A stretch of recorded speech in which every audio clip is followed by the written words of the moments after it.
사람이 하나님을 아는 것 불가능합니다. 하나님이 우리를 알려주셔야, 우리에게 알려주셔야 우리 자신들이 하나님을 알 수가 있습니다. 우리의 연구로, 우리의 노력으로 하나님을 알 수 없다는 것입니다. 그러면 우리 자신은 우리 자신을 잘 알 수 있는가? 여러분 자신이 여러분 자신을 잘 안다고 생각을 다들 하고 있을 겁니다. 그러나 우리는 우리 자신도 잘 모르는 자들입니다. 예수님께서 이런 비유의 말씀을 하십니다. 마태복음 7장에 보게 되면은 비판을 받지 아니하려거든 비판하지 말라고 말씀하시고, 이어서 예수님께서 말씀하시기를 내 형제 눈에 있는 티는 내가 보지만은 너 자신의 눈에 있는 들보는 보지 못한다, 그런 말씀을 하십니다. 이 말씀은 곧 인간이 자기 자신의 허물과 제 연약함을 잘 보지 못하고 알지 못하는 존재라는 것을 예수님께서 말씀하신 것입니다. 종교 개혁자요 신학자인 존 칼빈은 이렇게 말합니다. 인간은 자신을 아는 지식에 스스로 이룰 수가 있는가? 없다.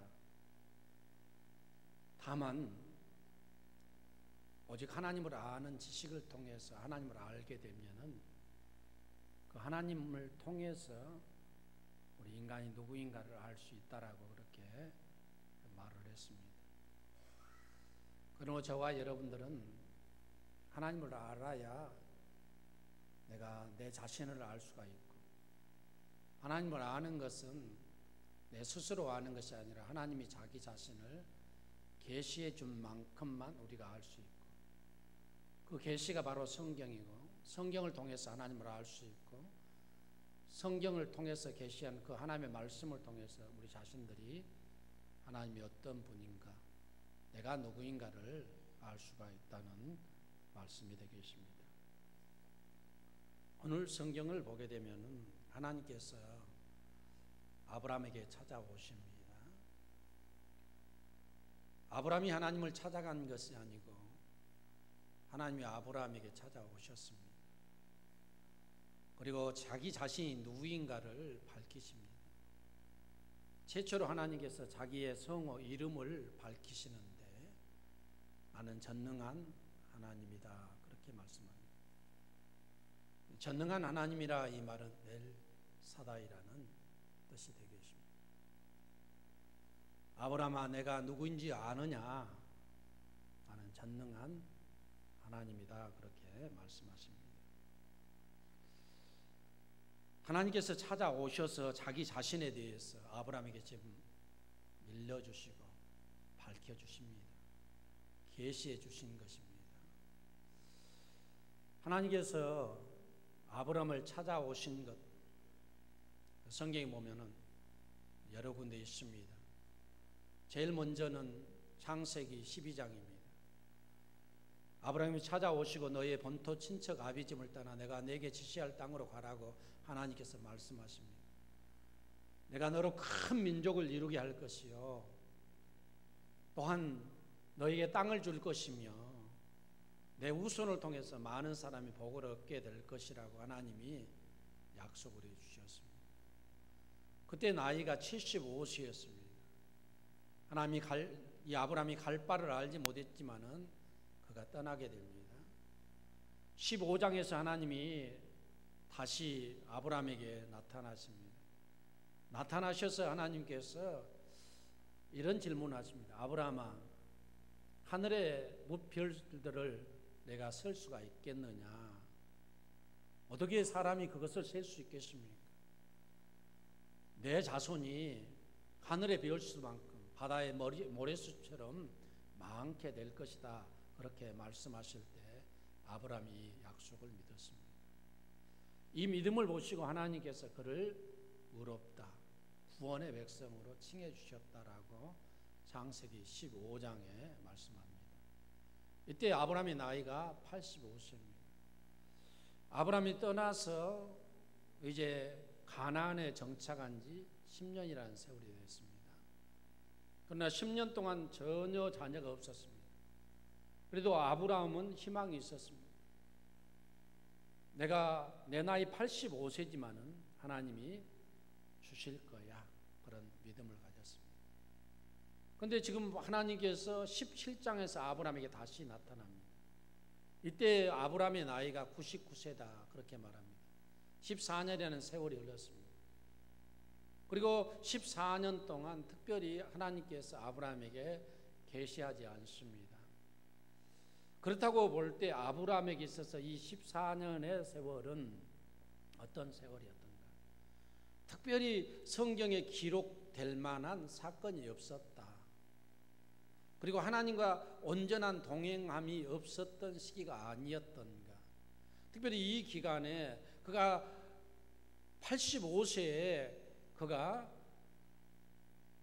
많은 백성의 아버지가 될 것이라고 하나님이 말씀을 해 주셨음에도 불구하고 이 약속을 바로 받은 이후에 사라가 그렇게 말합니다. 자식도 없는데 내 여종 하갈을 당신의 아내를 줄 테니까 거기에서 아들을 낳아서 대를 이루자. 아브라함이 그 말을 좋게 여기어서 하나님의 약속 언약을 믿었다가 86세 정도 되었을 때 그 일을 시행합니다. 그리고 거기에서 낳은 아들이 이스마엘입니다. 이스마엘과 지금 99세니까 최소한 13년 동안 행복하게 잘 지내고 있습니다. 아브라함은 75세 그리고 85세에 하나님이 약속하셨던 이 약속을 아마 잃어버리고 살았던 것 같습니다. 그리고 그 이스마엘과 행복하게 가정에서 이렇게 살고 있습니다. 그 아브라함에게 하나님이 찾아오셔서 아브라함은 내가 누군지 아느냐? 나는 전능한 하나님이다. 그렇게 말씀을 하고 있습니다. 특별히 이름을 밝힐 때 이름의 의미가 있습니다. 이름은 그 사람의 성격이라든지 성품이라든지 직이라든지 그 사람의 인품 전체를 나타내는 것입니다. 바로 이름이 그 사람과 동일시 될 수 있다는 것입니다. 하나님이 나는 전능자의 하나님이다, 엘사다이 하나님이다 그렇게 말씀을 하는 것입니다. 두 번째 이름은 하나님께서 그에게 밝혀주신 것은 그 자신이 하나님을 부른 것이 아니라 하나님이 자기 자신의 이름을 아브라함에게 계시해 주셨다는 것입니다. 그리고 세 번째는 이 하나님의 이름은 항상 어떤 의미가 있느냐 하면은 하나님이 하시고자 하는 섭리, 계획 그리고 피조물과 관계에서 하나님이 자기의 이름을 말씀하십니다. 그래서 하나님의 이름은 참 많습니다. 어떤 사람은 하나님을 언약의 하나님이다 그렇게 말합니다. 어떤 사람은 하나님을 사랑의 하나님이다. 왜 사랑의 하나님입니까? 죄인들을 사랑해 주시기 때문에 피조물과 관계에서 하나님의 사랑을 나타내기 때문에 사랑의 하나님. 하나님은 거룩하신 하나님이다 라고 말합니다. 하나님의 절대적인 속성 중에 대표적인 속성이 거룩성입니다. 거룩하다 이 말은 구별됐다는 말입니다. 이 구별됐다 이 말이 무슨 말인가? 피조물, 죄인들과 이 피조세계와 구별됐다 그런 뜻이 됩니다. 하나님은 우리에게 은혜를 주시기 때문에 은혜의 하나님 우리가 그렇게 말합니다. 권능의 하나님, 능력의 하나님 창조하셨기 때문에 피조물과 관계에서 하나님을 말할 때 하나님의 이름을 그렇게 사용을 하고 있습니다. 그 이유가 뭐냐면은 하나님은 위대하시고 무한하시고 크신 분입니다. 그래서 그 하나님을 인간의 어떤 단어 하나로 표현해낼 수 없고 담아낼 수가 없습니다. 그래서 하나님을 조각 이렇게 얘기를 하는 것입니다. 심지어 인간들이 어떤 한 단어로 하나님을 갖다가 담아서 내놓는다 할지라도 인간의 지식에 이 지성의 한계가 있기 때문에 하나님을 다 이해하지 못하는 것입니다. 그래서 오늘 하나님은 특별히 자기 자신을 아브라함에게 있어서 어떤 하나님으로 자기를 계시해 주셨냐면은 나는 전능자의 하나님이다. 성경에서 보게 되면은 엘은 다 하나님이에요. 그래서 구약에 있어서 엘자는 무조건 하나님이에요. 베델. 엘은 무엇입니까? 하나님. 벳은 집. 하나님 집이다. 엘림. 하나님의 셈이다. 그런 뜻입니다. 엘사다이. 엘사다이. 엘은 하나님이고 사다이. 성경학자들은 이 사다이라는 말의 뜻이 무엇인가? 전능인가? 그런 의미는 아닌 것 같습니다. 사다이라는 이 말은 사드라는 말에서 유래됐다고 합니다. 그런데 그 의미가 무엇이냐면 높은 산, 깊은 계곡, 그리고 어머니의 깊은 가슴, 젖가슴을 뜻할 때 이 사다이라는 단어를 쓴다고 합니다. 여기에 있어서 하나님께서 자기 자신을 전능자의 하나님이다, 엘사다이 하나님으로 오셔서 말씀하신 이유가 무엇일까? 지금 아브라함은 전혀 무능합니다. 그는 99세입니다. 자녀가 하나도 없습니다. 하나님이 주신다고 했던 자녀가 하나도 없습니다. 그에게 있는 것은 그 자신이 하나님이 주시지 않기 때문에 전능하신 하나님, 자기하고 언약하셨던 그 하나님이 주신다고 하셨음에도 불구하고 24년이라는 세월이 흘렀어도 하나님이 주시지 않았습니다. 그리고 그의 나이는 늙었습니다. 그의 아내도 89세입니다. 경수가 다 끊어졌습니다.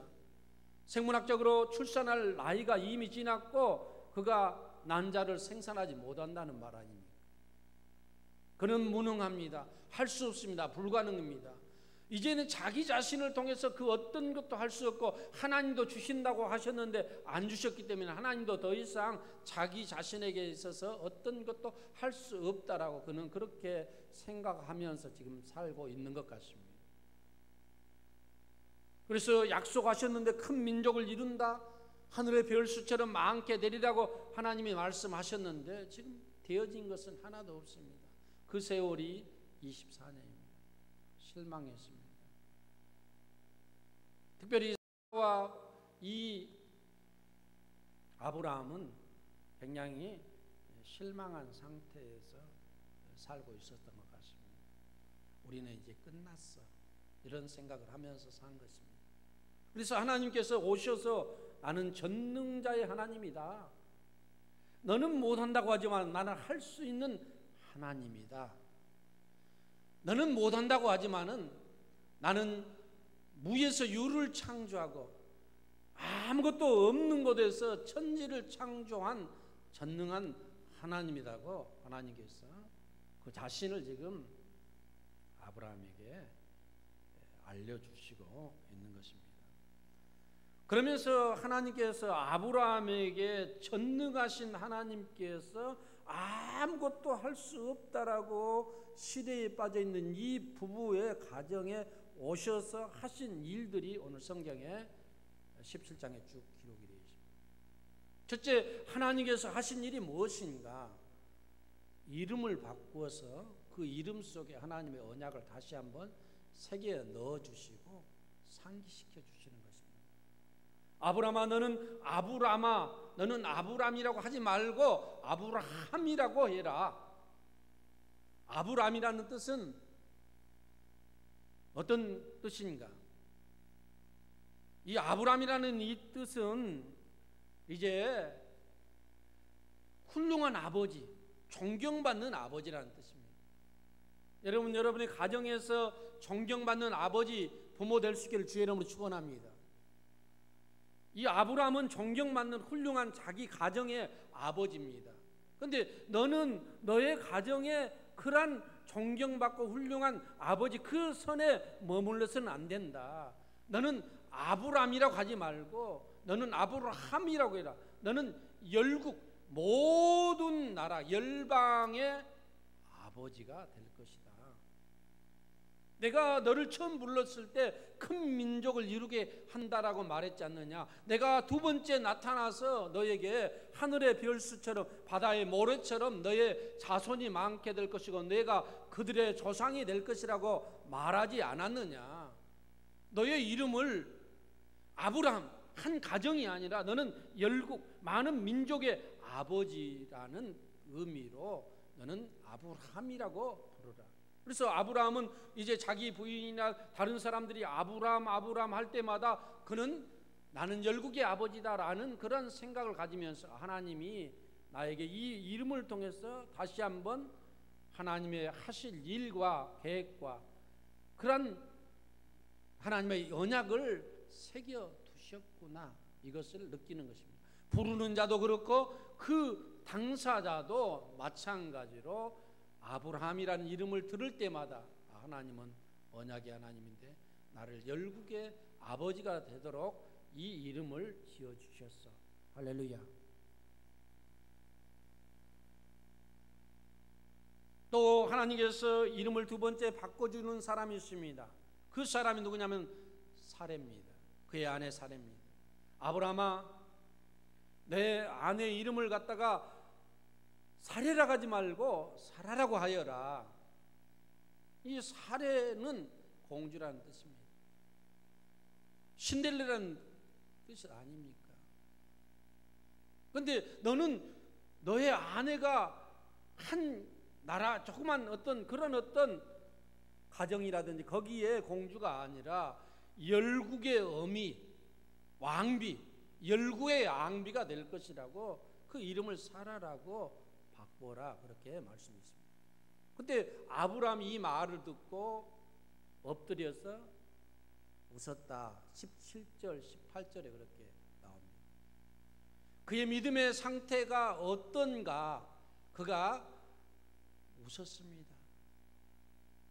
헛웃음을 친 것입니다. 하나님, 내 나이가 몇입니까? 내 아내가 지금 몇 살입니까?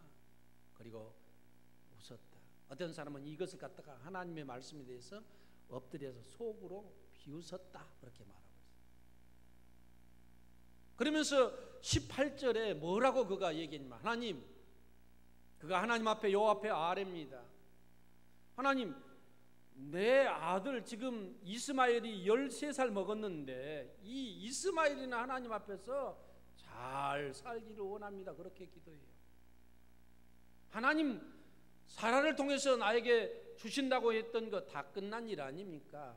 내가 지금 하가를 통해서 난 이 이스마엘이나 하나님 앞에서 축복을 받고 하나님께서 복을 내려주셔서 이를 통해서 일하는 것이 좋을 듯합니다. 그렇게 얘기를 하는 것입니다. 아브라함이 지금 의롭다고 인정받던 그 믿음이라든지 갈 바를 알지 못했지만은 하나님의 말씀에 순종해서 떠났던 그 믿음이 지금 온데간데 없이 다 사라져 버렸어요. 믿음의 아버지, 믿음의 조상이라고는 이 아브라함의 믿음의 민낯이 지금 드러나는 것입니다. 바닥이 드러났어요. 18절 17절에. 그러나 하나님은 아브라함에게 아니라는 것입니다. 그리고 너의 집에서 날짜의 이름까지도 정해줍니다. 그의 이름을 이삭이라고 해라. 그의 가정에 지금 웃음이 없습니다.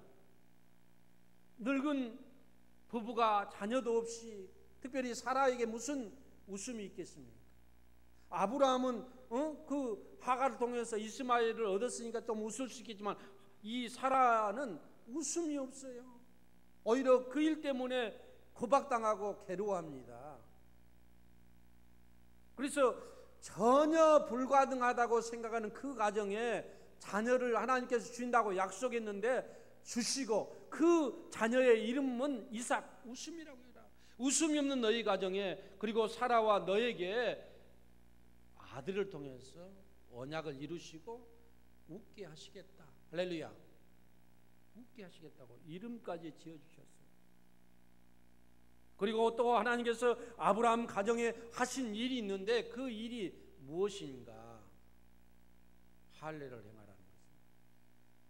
너희 집에 있는 모든 남자, 너의 남종인 종까지라도, 너희가 다스리고 있는 모든 종까지라도 남자는 다 할례를 받으라. 할례를 시행하도록. 그래서 아브라함 후손은 난 지 8일 만에 무조건 할례를 하도록 하나님께서 하신 것입니다. 이 할례를 받는다 이 말은 무엇입니까? 자르다, 그런 끊어내다, 그런 할례의 의미가 있습니다만은, 신약의 의미는 뭐냐면은, 신약의 할례가 뭐냐면 세례입니다. 구약에 있어서 할례는 아브라함의 후손이다, 아브라함 자손이라는 표시가 바로 할례입니다. 이방인들은 할례를 안 합니다. 아브라함 자손만 할례를 합니다. 이것은 아브라함의 자손이다. 아브라함의 자손이라는 말은 곧 하나님의 언약 백성이라는 그런 뜻이 있는 것입니다. 그래서 아브라함과 그리고 또한 이스마엘과 모든 자들이 다 할례를 받았습니다. 할례를 받게 하심으로 말미암아 하나님은 너는 내 소유다, 내 소유라고 하나님께서 그렇게 말씀하신 것입니다. 여러분, 세례가 매우 중요합니다. 세례는 만국 모든 교회들 앞에 너는 하나님의 자녀고 백성이다라고 선포하고 인정하는 것이 세례의 의미가 되는 줄로 믿습니다. 세례를 귀하게 여겨야 돼요. 어떤 사람 세례 받으려면 안 받으려고 그래요. 그러나 구약에 있어서 너의 가족들 가운데, 너희 후손들 가운데 할례를 받지 않는 사람은 끊어지리라, 구원에서 끊어지리라, 그렇게 말하고 있습니다. 그리고 그래서 이제 이 상태에 있는 아브라함에게 이러한 일을 하실 하나님께서 이 아브라함의 믿음의 상태를 아시고 17장 1절에서 이렇게 말씀합니다. 아브라함이 99세 때 여호와께서 아브라함에게 나타나사 그에게 이르시되 나는 전능한 하나님이다. 너는 내 앞에서 행하여 완전하라. 너는 내 앞에서 행하여 안전하라. 지금 그의 믿음이 굉장히 흔들리고 있어요. 근데 하나님께서 지금 계획하신 것이 100세의 아들을 주시려고 하나님이 계획을 하셨고 99세가 되어서 찾아와서 보니까 아브라함 믿음이 하나님이 행할 만한, 하나님의 도구로 사용될 만한 믿음의 상태가 아닙니다 지금. 그래서 너는 왜 흔들리느냐? 지금 중요한 시기에 내가 너에게 약속했던 그것을 이루려고 내가 왔는데 너의 상태를 보니까 굉장히 흔들린 것 아닙니까? 그래서 너는 행하여 완전하라. 흔들리지 말라는 거예요. 이 중요한 순간에 내 믿음이 흔들려서 어떻게 너에게 자녀가, 언약의 자녀가 주어질 수가 있겠느냐? 나는 흔들리지 말라. 하나님께서 그렇게 말씀하시면서 계속적으로 이 말씀을 하신 이후에 2절부터 이제 8절까지 보면 언약이라는 단어가 굉장히 많이 나옵니다. 그리고 내가 언약했지 않느냐, 내가 약속했지 않느냐, 내가 약속했지 않느냐, 많은 민족 그리고 땅을 주신다고 내가 약속했지 않느냐, 언약이라는 말을 많이 하나님께서 거듭거듭 하시면서 옛날에 약속했던 그것을 다시 한번 상기시켜 주는 것입니다. 흔들리지 말라는 것이죠. 결론적으로 말씀드리고 마치겠습니다. 하나님이 아브라함에게 찾아오셨습니다. 75세, 85세 그리고 99세에 하나님이 찾아오셨어요. 그리고 아브라함과 언약을 맺었던 분 하나님께서 계속적으로 아브라함과 맺었던 그 언약을 상기시키고 확인시켜 주시고 그 언약을 이루시려고 지금 하신 이유가, 목적이 무엇입니까? 하나님이 부르시고 왜 언약을 맺으셨고 그 언약이 흔들릴 때 왜 다시 언약을 상기시켜 주시는가? 언약을 맺으신 그 근본적인 목적이 7절 8절에 나와 있습니다. 7절 보니까 내가 내 언약을 너와 너 및 내 대대 후손 사이에 세워서 영원한 언약을 삼고 너와 내 후손의 하나님이 되리라. 할렐루야. 언약을 세운 목적이 너와 너 후손의 하나님이 영원토록 되기 위해서 언약을 맺었다. 그렇게 말씀하고 있습니다. 또한 8절에 보면 내가 너와 내 후손에게 내가 거루한 이 땅 곧 가나안 온 땅을 주어 영원한 기업이 되게 하고 나는 그들의 하나님이 되리라. 무엇이 되기 위해서 그 땅을 주시고 언약을 맺으셨다? 그들의 하나님이 되시기 위해서. 하나님은 언약의 하나님이시고 아브라함을 불러서 아브라함과 그 후손 대대로 그들의 하나님이 되시기 위해서 그들을 선택했고 언약을 맺으셨고 그들에게 구원을 베풀어 주시고 그들의 하나님이 되셨습니다. 또한 구약에 보게 되면 하나님께서 아브라함을 통해서 많은 사람들이 구원을 받게 될 것이고 복을 받게 될 것이라고 약속을 하셨는데 그 약속하셨던 하나님께서 지금부터 2000년 전에 이 약속을 이루시기 위해서 인간의 몸을 입고 이 땅에 오신 줄로 믿습니다. 어느 누구도 할 수 없었던 그 일을 하나님, 불가능한 그 일을 하나님이 인간의 옷을 입고 인간의 몸을 입고 오셔서 인간의 모든 죄악을 담당하기 위해서 십자가에 죽으시고 십자가에 죽으셨던 이 예수 그리스도를 믿기만 하면은 구원을 얻도록 우리에게 약속하시고 이 약속을 믿는 모든 자들의 하나님이 되시기 위해서 예수님이 이 땅에 오시고 우리를 위해서 죽으신 줄로 믿습니다. 주 예수를 믿으라. 그리하면 너와 내 집이 구원을 얻으리라. 하나님께서 신약에 약속하셨습니다. 언약을 하셨어요. 주 예수 그리스도 나를 위해서 십자가에 죽으시고 부활하셨던 그 예수 그리스도를 믿으면 너희가 죄의 사함을 받고 너희가 구원을 얻을 것이다. 그리고 구원받은 그 하나님의 백성의 주가 되시고 구원의 하나님이 우리 주님이 친히 되시겠다고 약속해 주신 줄로 믿습니다. 하나님께서 모세를 통해서 이스라엘 백성들을 불렀습니다. 애굽에서 불러내시고 모세를 통해서 언약을 맺습니다. 모세는 백성과 하나님과의 중보자로서 약속을 맺습니다. 그때 모세가 하나님과 맺었던 그 언약의 내용이 무엇인가? 나는 거룩하니 너희도 거룩하라. 나는 너희 하나님 되고 너희는 내 백성이 되리라. 할렐루야. 나는 너희의 하나님이 되고 너희는 내 백성이 되는 것이 하나님의 언약 체결의 목적이고 이유였습니다. 여러분, 우리 주님께서 우리의 구원에 대해서 은혜의 언약을 통해서 누구든지 주의 이름을 부르는 자는 구원해 주시다고 약속하신 줄로 믿습니다. 이 약속을 믿는 우리 갈릴리교회 성도들 되시기를 주의 이름으로 축원합니다. 기도하면 들어주신다고 응답에 대한 약속을 언약을 해 주신 분이 우리 주님인 줄로 믿습니다. 너희가 하나님 앞에 구한대로 받게 하시겠다고 약속해 주셨습니다. 우리의 사업이라든지 우리의 병든 것을 놓고 기도하면 하나님께서 들어주신다고 그 언약에 하나님께서 약속해 주신 줄로 믿습니다. 여러분, 삶이 어렵습니까? 희망이 없습니까? 아브라함처럼 웃음이 없습니까? 하나님 앞에 기도하면 하나님은 그 언약을 기억하시고 우리의 기도를 들으시고 우리의 삶에 웃음을 주실 줄로 믿습니다. 이런 복된 삶을 누리는 우리 갈릴리교회 성도들 되시기를 주의 이름으로 축원합니다. 기도하겠습니다. 하나님 아버지 감사합니다. 주신 말씀 생각하면서